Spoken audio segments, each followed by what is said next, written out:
السلام علیکم ورحمۃ اللہ وبرکاتہ۔ ہم ناول حالم جو نمرہ احمد کا ہے اس کا نیکسٹ پارٹ سٹارٹ کرتے ہیں۔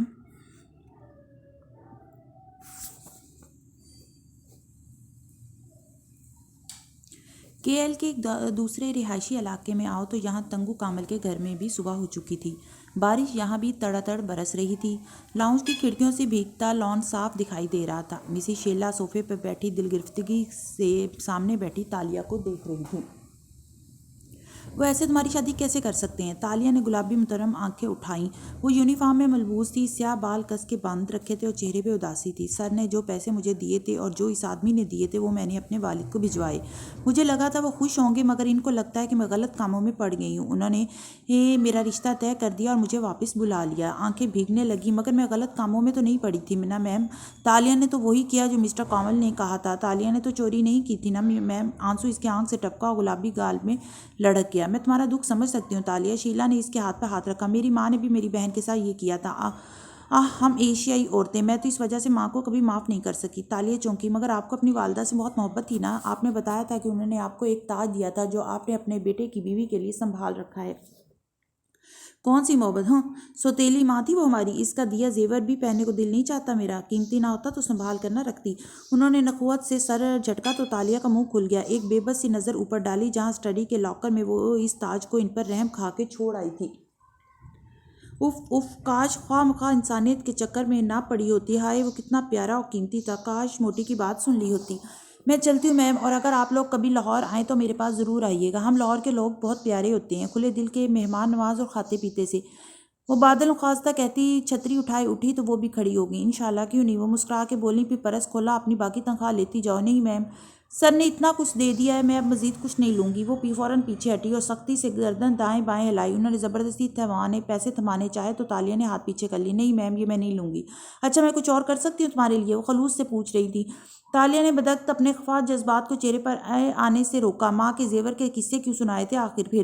اف تالیہ، تم نے وہ کیوں چھوڑ دیا؟ بس دعا میں یاد رکھیے گا۔ کیوں نہیں تالیہ، اللہ تمہاری مدد کرے گا۔ تم اتنی اچھی، صاف اور سچے دل کی مالک ہو۔ باہر ایک دم زور سے بجلی کڑکی۔ بارش کی بچھاڑ تیز ہوئی۔ تالیہ کی آنکھوں میں سایہ سا لہرایا، سیاہ تاریک مایوس سا سایہ۔ دل ایسے ڈوبا جیسے نیلے سمندر میں ڈوبا ہو، جہاز ڈوب جاتا ہے۔ اللہ تعالیٰ اس بات سے اتفاق نہیں کرے گا مسز شیلا، مگر خیر۔ اس نے سر جھٹک دیا، ہمیشہ کی طرح گلٹ کو بھی جھٹک دیا۔ مسز شیلا پرس واپس رکھ کے اسے وقت رخصت کی دعائیں دے رہی تھی۔ بارش ویسی ہی برس رہی تھی۔ وہ گھر آئی تو دروازہ کھلا تھا۔ داتن پھیل کے لاؤنج کے مرکزی صوفے پر براجمان تھی۔ ٹی وی چلا ہوا تھا اور وہ آلو کے گرما گرم چپس کھا رہی تھی۔ تالیہ نے سامنے آتے ہوئے آنکھیں چھوٹی کر کے اسے دیکھا۔ اتنے سارے چپس! ایک مشکوک نظر اوپن کچن کاؤنٹر پہ ڈالی۔ اور اتنے سارے جھوٹے برتن ظاہر کر رہے ہیں کہ تم کب سے بیٹھی بس کھا ہی رہی ہو۔ یقیناً رات دیر تک جاگتی رہی تھی۔ وہ دونوں ہاتھ کمر پہ رکھے سامنے پھیلتے بکھراوے کو دیکھنے لگی۔ کاغذات، لیپ ٹاپ، کتابیں، یہ کام تو تم نے صبح اٹھ کے میرے جانے کے بعد شروع کیا ہوگا۔ پھر رات بھر جا کے کمپیوٹر پہ کیا کرتی رہی تھی؟ مجھے سوچنے دو۔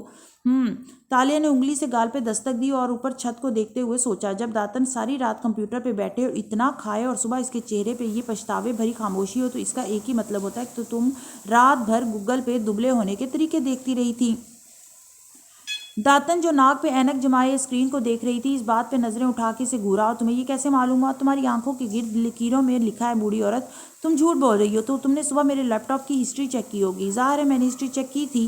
وہ کھلکھلا کے ہنس دی اور اس کے ساتھ صوفے پر آ بیٹھی۔ پیروں کی کینچی بنا کے میز پہ رکھ لیے اتنا ہلکا نہ ہوا کرو داتن، تم اب پتلی نہیں ہو سکتی۔ پتلا ہونے کے لیے عمر کی شرط نہیں ہے۔ انسان کسی بھی عمر میں پتلا ہو سکتا ہے۔ انسان ہو سکتا ہے، برائلر مرغیاں نہیں۔ وہ کہہ کے زور سے ہنسی۔ ویسے دیکھا تم نے کبھی مرغی کو ڈائٹنگ کرتے؟ سوپ اور ابلی سبزیاں کھاتے نہیں نا؟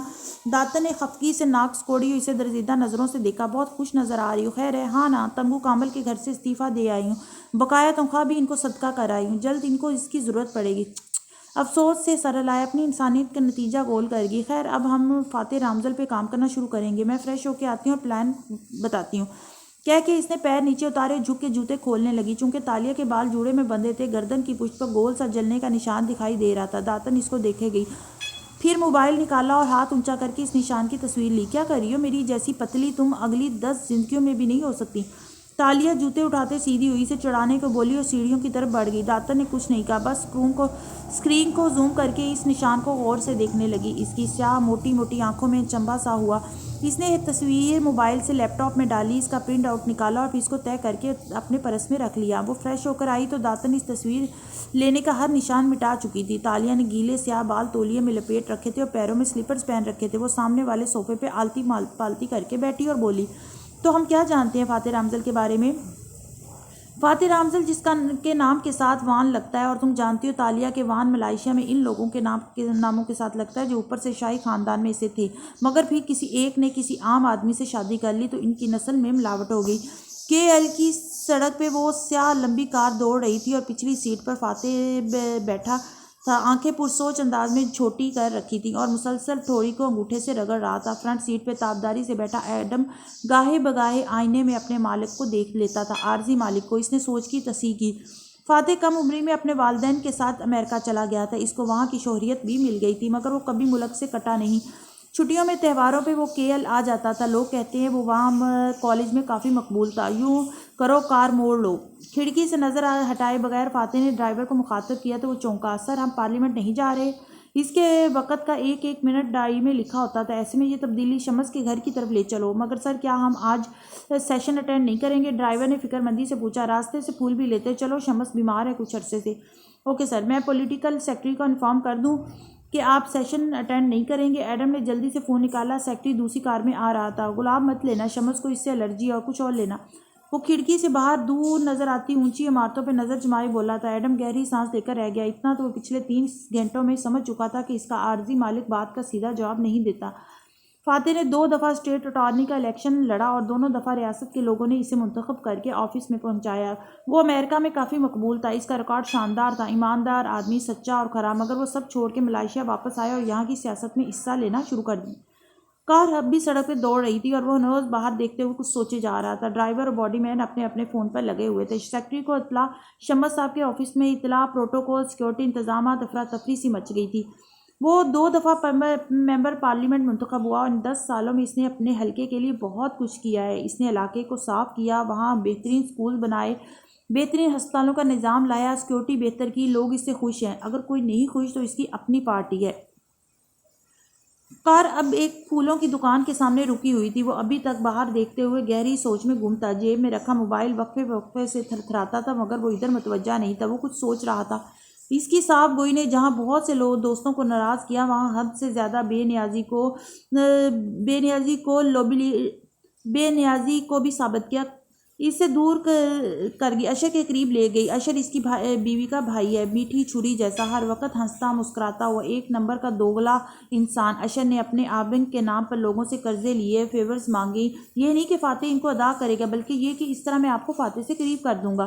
اشر امیر ہوتا گیا اور فاتح کی جمع پونجی کم ہوتی گئی۔ سیاست بہت مہنگا شوق ہے اور اس کی بیوی کا کام بھی اس سے متاثر ہوا ہے۔ اوپر سے لگژری لائف سٹائل کا ملمہ تو ہے، مگر اندر سے ان کے پاس کچھ نہیں بچا۔ مگر وان فاتح کو اس کی پرواہ ہی نہیں ہے۔ کار پھر سے چل پڑی۔ پھول ایڈم نے ڈیش بورڈ پر رکھ دیے، ان کی خوشبو نے ساری کار کو مہکا دیا، ایسی دل فریب خوشبو کہ طبیعت خوش ہو جائے۔ ایڈم کا موڈ بھی ایک دم خوش ہو گیا۔ وہ ایک خواب میں جی رہا ہے۔ تالیہ ایک آئیڈیلزم میں، لوگ کہتے ہیں اسے سیاست نہیں آتی، اسے یاریاں نہیں آتی۔ وہ عوام کے ووٹ کے بھروسے پہ وزیر اعظم بننے کے لیے پر یقین ہے اور پر امید ہے، مگر اسے اتنا بھی احساس نہیں کہ ملے ضیاء میں جمہور کی حمایت کافی نہیں، امیر دوست زیادہ ضروری ہیں۔ گاڑیوں کا ایک قافلہ ایک بنگلے کے پاس پہنچا تو خود کار گیٹ کھل کے دیوار میں گھستا گیا۔ کار طویل ڈرائیو وے پہ آگے بڑھتی آئی۔ فاتح ایک سادہ آدمی ہے، مغرور بھی ہے، مگر ہر ایک پر اعتبار کر لیتا ہے، سب کو اپنے جیسا سچا سمجھتا ہے۔ اس کے دوست اشر کے ساتھ ملتے جا رہے ہیں، دباؤ بڑھ رہا ہے۔ اب دیکھنا یہ ہے کہ فاتح رامزل اپنے خواب سے دستبردار ہوتا ہے یا نہیں۔ ایڈم جھٹ کار سے نکلا اور فاتح کا دروازہ کھولنے کے لیے ہاتھ بڑھایا، مگر وہ فاتح نے دروازہ خود ہی کھولا اور کوٹ کا بٹن بند کرتے باہر نکلا۔ باہر نکل کے فاتح رامزل نے گردن اٹھا کے سونچے گھر کو دیکھا۔ بارش اب تھم چکی تھی، سیاہ بادل غائب ہو رہے تھے۔ تم لوگ یہی رکو۔ اس نے بے نیازی سے تمام ملازموں کو ہاتھ سے اشارہ کیا جو ساتھ آ رہے تھے۔ سب رک گئے اور سمجھ گئے، چند قدم پیچھے ہٹ گئے۔ فاتح گھر کے برآمدے کی طرف بڑھا جہاں شمس کے ملازم اس کو اندر لے جانے کے لیے مستعد کھڑے تھے۔ پھر وہ ٹھہرا اور گردن موڑ کے سوالیہ نظروں سے ایڈم کو دیکھا جو ساتھ چلا آ رہا تھا۔ مجھے تمہاری ضرورت نہیں، یہی رکو۔ سوری سر، مگر آپ کو صبح سے فلو کی شکایت ہے، آپ کو بار بار ٹیشو کی ضرورت ہوگی جو میں ساتھ لایا ہوں، اور آپ کو کسی دوسرے کے ملازم کے ٹیشو پر نہیں چھوڑ سکتا، مجھے آپ کے ساتھ آنا ہوگا۔ فاتح نے اس کا چہرہ دیکھتے ہوئے ایک ابرو اٹھائی۔ تم مجھے متاثر کرنے کی کوشش کر رہے ہو؟ نہیں سر، میں نے آج صبح سے یہ فیصلہ کیا ہے کہ میں آپ کے ساتھ سچائی اور ایمانداری سے کام کروں گا، کیونکہ میں آپ کے ملازموں میں وہ واحد شخص ہوں جس کو آپ سے کچھ نہیں چاہیے۔ وہ سادگی سے مسکرائے۔ واقعی تمام ملازمین سیکرٹری صاحب ایڈم کو گھور رہے تھے، مگر وہ نڈر سا بولے جا رہا تھا، سر میری نوکری ویسے بھی چند دن میں ختم ہو جائے گی اور آپ کبھی کسی کی سفارش نہیں کرتے، سو مجھے آپ سے کچھ نہیں ملنے والا۔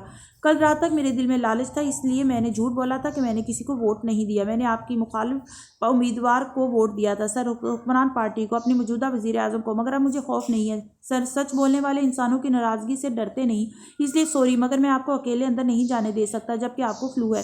فاتح ہلکا سا مسکرایا اور آنکھیں چھوٹی کر کے اسے دیکھا، تم واقعی مجھے متاثر کرنے کی کوشش کر رہے ہو، اور آگے بڑھ گیا۔ ایڈم مستعدی سے پیچھے لپکا، سیکرٹری نے تادیبی انداز میں پکارا، ڈرائیور نے گھورا، مگر چونکہ فاتح نے منع نہیں کیا اس لیے وہ رکا نہیں۔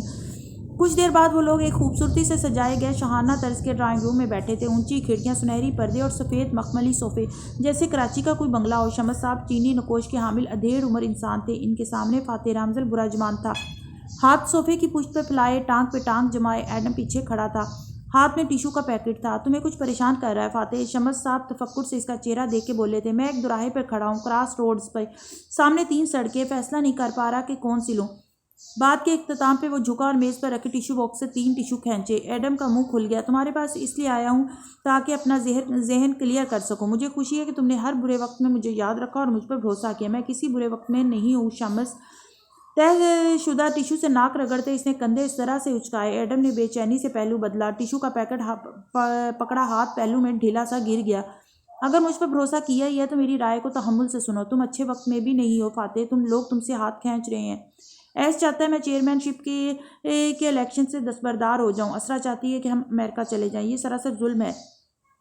شمس صاحب کے چہرے پہ غصہ نظر آنے لگا، چیئرمین بننے کا اگر یہ درست وقت نہیں ہے تو وہ الگ بات ہے، لیکن ملک چھوڑنا، اپنی سیاست چھوڑ کے کسی دوسرے ملک میں کی ریٹائرمنٹ گزارنا، یہ تمہاری شان کے خلاف ہے۔ فاتح نے اسی سادگی سے دوسرا ٹیشو طے کرتے ہوئے پوچھا، تمہارے خیال میں مجھے کیا کرنا چاہیے؟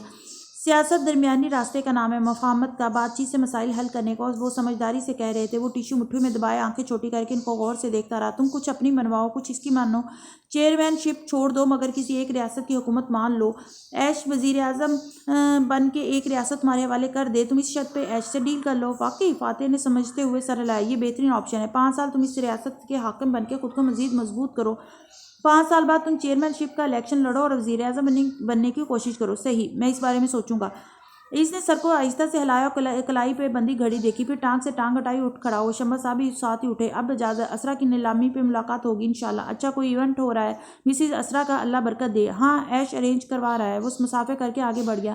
ڈرائنگ روم سے نکل کر وہ لابی تک آئے تو درمیانی میز پہ پھولوں کی ٹوکری رکھی تھی۔ ایڈم نے گزرتے ہوئے یوں ہی گردن نظر گھمائی تو چونکا، ٹوکری میں ایک سرخ گلابی کارڈ کا کونا جھلک رہا تھا، ذہن میں جھمکا ہوا لیٹ نائٹ کارڈز آئے تھے۔ صبح صبح سب سے پہلے ادھر ہی آیا، کسی خواب کی سی کیفیت میں ایڈم سیدھا ہوا، پھر آگے دیکھا، فاتح موبائل پہ بٹن دباتا آگے بڑھتا جا رہا تھا۔ ایڈم شل سا پیچھے آیا، اس کا دماغ سن ہو رہا تھا مگر اسے خود پہ قابو پا کر کار میں بیٹھنا تھا۔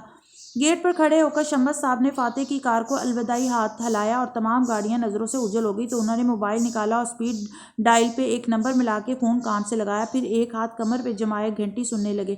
ایش، رابطہ ملنے پر انہوں نے گہری سانس لی، تم نے ٹھیک کہا تھا، وہ سب سے پہلے میرے پاس آیا ہے۔ ہاں بے فکر ہو، میں نے وہی کہا جو تم نے بولا تھا، ایک ریاست کی حاکمیت اور بس۔ دوسری طرف سے کچھ کہا گیا تو وہ سوچتے ہوئے بولے، کچھ کہہ نہیں سکتا مگر وہ دستبرداری کے لیے نیم رضامند لگتا ہے۔ نہیں، اس کو مجھ پہ شک نہیں ہوگا، وہ مجھ پر اعتبار کرتا ہے۔ وہ بولتے ہوئے اندر کی طرف مڑ گیا، آواز ہلکی ہوتی جا رہی تھی۔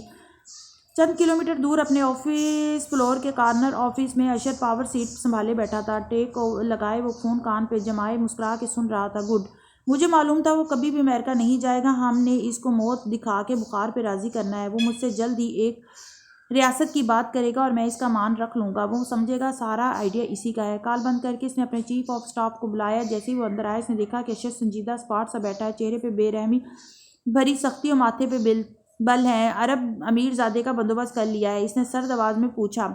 یس سر، سارے کاغذات پکے ہیں، مسز اسرا کو شک بھی نہیں ہوگا کہ جس عرب امیر سے وہ ملنے جا رہی ہیں وہ ایک اداکار ہے اور پینٹنگ اسی شیخ کے ملازم سے ان کے گھر سے اٹھوائی ہے، لیکن اصل شیخ صاحب اس کو مس نہیں کریں گے کیونکہ چند سال قبل جب زخمی ہرن کی پینٹنگ چوری ہوئی تھی تو چور ہمیشہ کی طرح ایک نقلی پینٹنگ چھوڑ گئے تھے، بہت مہارت سے بنائی گئی ہے وہ، شیخ صاحب نے غصے سے اس کو اسٹور میں پھینکوا دیا تھا اور 2 ایکسپرٹس کا بندوبست کر لیا ہے جو پینٹنگ کی تصدیق کریں گے اور مسز اسرا کو بتائیں گے کہ اصلی ہے۔ مسز اسرا کے اپنے ایکسپرٹ کو عین موقع پہ ملک سے بھیجنے کا بندوبست بھی کر لیا ہے۔ مسز اسرا وہ گیلری آنر ہیں، ایکسپرٹ نہیں، وہ دھوکہ کھا جائیں گی۔ گڈ. اشر پہلی دفعہ مسکرایا. نیلامی پہ جب پینٹنگ مہنگے داموں بک جائے گی تو عین وقت پہ باہر سے آیا ایک مشہور ایکسپرٹ اس کا معائنہ کرے گا اور میڈیا کے سامنے یہ آشکار کرے گا کہ مسز اسرا فاتح جعلی پینٹنگ چیریٹی کے نام پہ بیچ رہی تھی. فاتح بھائی کو ذمہ داری قبول کر کے پارلیمنٹ کی رکنیت سے استعفیٰ دینا پڑے گا. بہت بدنامی ہوگی. مینیجر کے الفاظ میں افسوس تھا. پھر وہ سر ہچکچایا. مگر سر آپ مسز اسرا کے بھائی ہیں. غلط. اس نے اسپاٹ لہجے میں بات کاٹی. میں صرف مالیزیا کی وزارت عظمیٰ کا امیدوار ہوں. یہ تخت کا معاملہ ہے رملی. اور تخت کے لیے بیٹے اپنے باپ کو اور باپ بیٹوں کو مار دیا کرتے ہیں. ہم ملیزیا کا تخت ایک ایسے شخص کے ہاتھ میں نہیں دے سکتے جو 10-15 سال پہلے ملیزیا آیا تھا. اس ملک میں ساری عمر ہم نے گزاری ہے. اس کو ایشین ٹائیگر بنتے ہم نے دیکھا. اس کے وارث ہم ہی ہیں. اور سختی سے ہاتھ جلایا. گویا جانے کا اشارہ کیا. جی سر. مینیجر نے جلدی سے بات ختم کی.